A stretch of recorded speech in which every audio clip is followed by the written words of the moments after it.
Hello everyone, my name is David L. and I'm your host of Spirituality 101.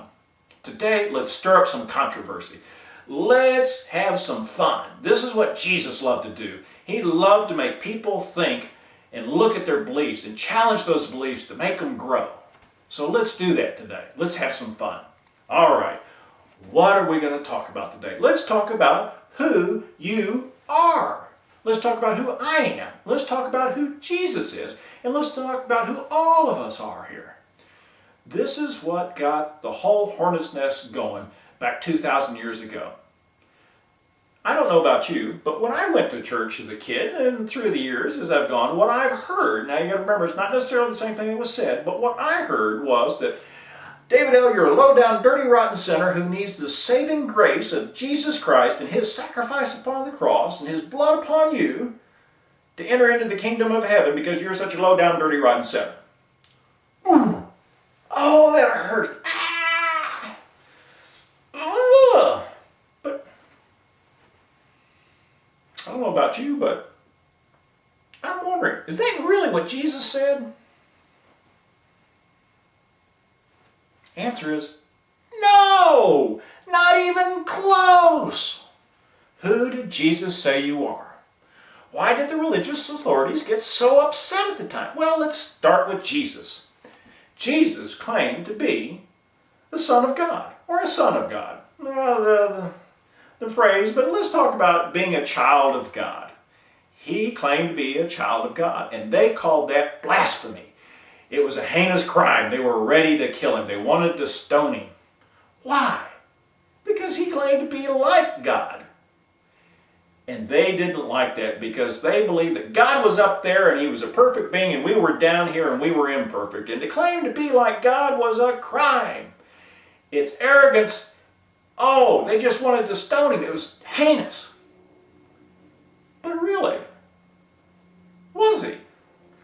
Well, when they asked him, they baited him. They really wanted him to say it in public so they could take him out and stone him for blasphemy. So they baited him. They asked him and said, "Are you the Son of God?"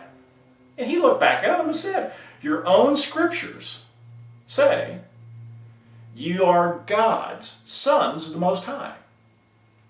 Psalm 82:6 is what he was quoting. That's really what it says. It says that you are God's sons of the Most High. Really?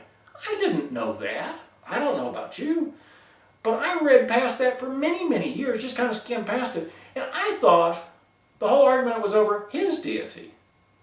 Well, what he was saying was that not only is he God, but we're all gods. We are all sons or children of the Most High. So he wasn't just saying that he was saying he was and we were and are. You see, and that's a whole different perspective to keep in mind. It changes everything. The term that he used was Elohim, and that's a plural. The him is the plural part. Elo is God, means God. And the him in Hebrew, and you have to understand plurals in the ancient Hebrew. Plural can either mean many, so multiple, or it can mean big. So it could be the big God or the multiple gods. Okay? Well, it can mean both, many and big, all at once at the same time. And so, looking at it, if you look at the very first scripture in the Bible, Genesis 1:1, what you discover is it's the Elohim that created the earth. They created the whole world. So you are part of that. So am I. So is Jesus. He wasn't saying he was the only one. He wasn't saying that he was the only child of God. He was saying we all are. And that's what the Bible said in Psalms in the Old Testament, or the Hebrew Testament, probably a more accurate term. It's what it says again when Jesus repeats it in the New Testament. We are God's sons of the Most High. Now that ought to change your perspective. Think about it. Let's talk about that some more a little bit later. We'll talk about how that affects everything that's said in the Bible. Because if you think that you were just created when you were born, you didn't exist before then, and that God created you only then, you don't understand the part that you were here in the beginning. You have always been. You are a God. Always have been. Always will be. And that you're always, always going to return to heaven. You just have to understand that. And so when you hear somebody say that you're a low down, dirty, rotten sinner, tell them they're wrong.